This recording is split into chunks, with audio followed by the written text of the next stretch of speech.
નમસ્કાર, હું doctor કૌશલભાઈ, paediatric physiotherapist. આજે આપણી સાથે છે ડોક્ટર ભૂષિતભાઈ ગઢિયા, જે મુંબઈમાં 4 વર્ષ અને ભાવનગરમાં છેલ્લા 4 વર્ષથી નિર્મળ મંત્રા ચિલ્ડ્રન હોસ્પિટલ તરીકેમાં કાર્યરત છે. તો આપણે એમની પાસેથી આજે થોડું ન્યુમોનિયા વિશે જાણીશું. ભૂષિતભાઈ નમસ્તે. કોઈ બાળકને તાવ કે ઉધરસ આવે ત્યારે બાળકને ન્યુમોનિયા છે એવું ક્યારે કહી શકાય? ન્યુમોનિયા સામાન્ય રીતે થોડી મોટી બીમારી હોય છે. એકદમ સરળ બીમારી ન્યુમોનિયા નો હોય. તાવ, શરદી અને ઉધરસ એ સામાન્ય રીતે આપણા દરેક જગ્યાએ બાળકો બીમાર પડતા હોય તો આ 3 લક્ષણો હોય. જોડે જોડે બાળક રમતું હોય, ખાતું પીતું હોય અને ટૂંકા ગાળાનો તાવ હોય, 1 દિવસ 2 દિવસ, તે સામાન્ય રીતે ન્યુમોનિયા હોવાની શક્યતાઓ ઓછી હોય. ન્યુમોનિયા હોય ત્યારે બાળક થોડું વધારે ઢીલું પડી જાય, ખાવા પીવાનું ઓછું થઈ જાય, તાવ વધારે પડતો આવતો હોય, ઉધરસ વધારે આવતી હોય. ન્યુમોનિયા સામાન્ય હોય ત્યારે બાળકને આંખમાં તકલીફ ના પડતી હોય, પણ જેમ જેમ ન્યુમોનિયાની સિવિયરિટી વધે તેમ બાળક આંખમાં મળતું હોય, આવા લક્ષણો દેખાય તો ન્યુમોનિયા હોવાની આપણે શંકા ઊભી થઈ શકે. તો સાહેબ, આપણે એક લક્ષણ જણાવ્યું બાળકનું હાંફવું, તો એક પ્રશ્ન એવો આવે કે મા બાપને આવું તકલીફ છે કેવી રીતે ખ્યાલ આવે? બાળક જ્યારે હાંફતું હોય, જો સાવ નાનું બાળક છે, માત્ર 3 મહિનાનો છે, તો એને ફીડિંગ કરવું ડિફિકલ્ટ થઈ જાય. કેમ કે હાંફે છે, જોડે જોડે તાવ આવે, નબળાઈ હોય અને ઘણે તાવણ લેવાનું ઓછું થઈ જાય. થોડું મોટું બાળક છે તો એ ઢીલું પડી ગયું હોય, ન્યુમોનિયાને કારણે દુખાવો પણ છાતીમાં થઈ શકે છે અને હાંફવાનું અતિશય વધારે થઈ જાય ત્યારે છાતીમાં ખાડા પડવા માંડતા હોય છે, પાંસળીઓ વચ્ચે ખાડા પડવા માંડતા હોય છે, નાકની આજુબાજુના નસકોરા ફૂટવા માંડતા હોય છે, જેને કારણે શ્વાસ લેવામાં તકલીફ પડતી હોય એને કારણે. આવા કોઈ લક્ષણો હોય તો સમજવાનું કે થોડું ગંભીર પરિસ્થિતિ બાજુ ન્યુમોનિયા છે અત્યારે. ઓકે, તો સાહેબ તમારી પાસે જ્યારે બાળક આવે ત્યારે બાળકનું તમે નિદાન અને તપાસ કેવી રીતે કરો? જે મેં તમને લક્ષણો કીધા એ લક્ષણો ઉપરાંત તમે સ્ટેથોસ્કોપ મૂકીને એક્ઝામિન કરતા હોય.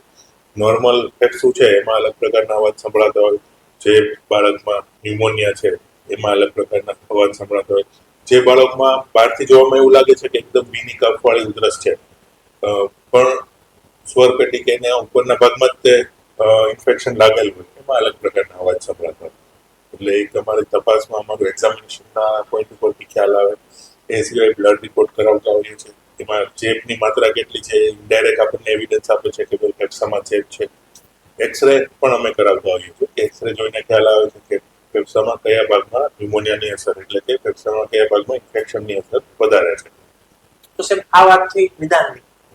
નિદાન પછી આની ટ્રીટમેન્ટ, તો આ ન્યુમોનિયા થયો એની શું શું ટ્રીટમેન્ટ હોય છે? ન્યુમોનિયા છે કયા પ્રકારનો, કયા જીવાણુ કે વિષાણુથી ન્યુમોનિયા થયો છે એ પ્રમાણે એની ટ્રીટમેન્ટ નક્કી થતી હોય છે. એ કોઈ પણ બાળકોના ડૉક્ટર હોય એમના ક્લિનિકલ એક્સપર્ટીઝ પ્રમાણે નક્કી કરતા હોય છે. વાયરલ ઇન્ફેક્શન હોય એમાં કોઈ વાયરસ માટે દવાઓ હોય છે તો એ એન્ટીવાયરલ દવાઓ આપણે વાપરતા હોય છે. જ્યારે આપણને એવું લાગે કે આ બેક્ટેરિયાને કારણે છે ત્યારે એન્ટીબાયોટિક દવાનો ઉપયોગ કરતા હોય છે. જ્યારે ન્યુમોનિયા થોડો સિમ્પલ હોય અથવા તો બહુ ગંભીર ના હોય એ સમયે આપણે મોટેથી પાવાની દવાઓ, એન્ટીબાયોટિક દવાનો ઉપયોગ કરીને એમાં મટાડી શકીએ છીએ.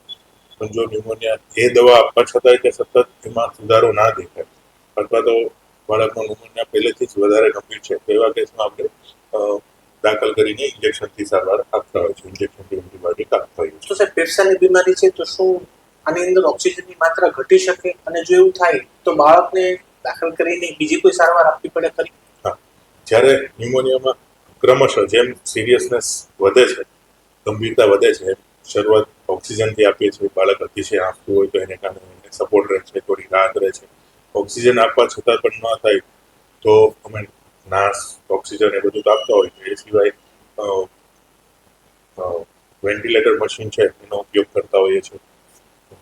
અને વેન્ટિલેટર મશીનથી આપણને એક સમય મળી શકે છે. વેન્ટિલેશન મશીનથી ન્યુમોનિયામાં સુધારો નથી થવાનો, પણ જે ઓક્સિજન ઘટવા માંડ્યો છે, જે જીવલેણ કન્ડિશન સુધી આવી ગયો છે, તો વેન્ટિલેટર મશીન આપણને એ સમય ખરીદવાનું આપણા માટે કામ કરે છે. તો સાહેબ વેન્ટિલેટરની વાત કરીએ તો બાળકને વેન્ટિલેટર કેટલો સમય સુધી આપવું પડે? સામાન્ય રીતે ન્યુમોનિયા માટે જ્યારે પણ કોઈ બાળક વેન્ટિલેટર ઉપર હોય છે એ બાળક અતિ ગંભીર ન્યુમોનિયા હોય ત્યારે જ વેન્ટિલેટર ઉપર આવવાના છે. એટલે એ ન્યુમોનિયાને સુધારો થતાં થોડો સમય લાગે. શરૂઆતના 3-4 દિવસ આપણી દવાને અસર કરતા થાય, પછીના 3-4 દિવસ થોડું સ્ટેબિલાઇઝ થાય, અને સ્ટેબિલાઇઝ થયા પછી આપણે વેન્ટિલેટર હટાવી શકીએ અને પછીના દિવસોમાં આપણને સંપૂર્ણ સુધારો દેખાય. અને જો આપણા ઈચ્છા પ્રમાણે દાયરા પ્રમાણે જે પરિણામ સંતોષકારક મળતું હોય તો 4 દિવસથી લઈને 10 દિવસ સુધી વેન્ટિલેટરની જરૂરિયાત પડી શકે. કેટલીક વખત એનાથી વધુ પણ જરૂરિયાત પડી શકે. બાળકે ન્યુમોનિયાની વેક્સિન લીધેલી હોય તો આવા ગંભીર પ્રકારના ન્યુમોનિયા થાય ખરા? થઈ શકે, પણ શક્યતાઓ ઘણી ઓછી થઈ જાય છે. ન્યુમોનિયા માટે આપણે મુખ્યત્વે 2 વેક્સિન આવે છે. ન્યુમોકોકલ વેક્સિન, બેઝિકલી એ ન્યુમોનિયાની વેક્સિન નથી, પણ ન્યુમોકોકલ નામના બેક્ટેરિયા વિરુદ્ધ કામ કરે છે, જે 50 થી 60% જેટલું બર્ડન ન્યુમોનિયા જે થાય છે એને કારણે થાય છે.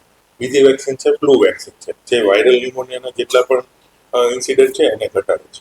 આ વેક્સિન લીધી હોય તો આનું ઇન્ફેક્શન લાગવાના ચાન્સ રહે છે, પણ એ અતિ સિરિયસ ઇન્ફેક્શન થવાનો ચાન્સ અતિશય ઘટી જાય છે. એટલે આ વેક્સિન લેવાથી આપણે ન્યુમોનિયા ઘણું ખરું નિવારી શકીએ છીએ.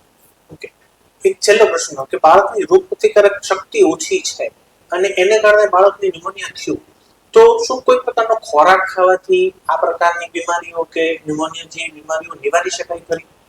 રોગ પ્રતિકારક શક્તિ કુપોષણને કારણે જ્યારે પણ ઓછી હશે ત્યારે ન્યુમોનિયાની કોઈ પણ પ્રકારની બીમારી થવાની અને ચેપી બીમારી થવાની શક્યતાઓ વધારે છે.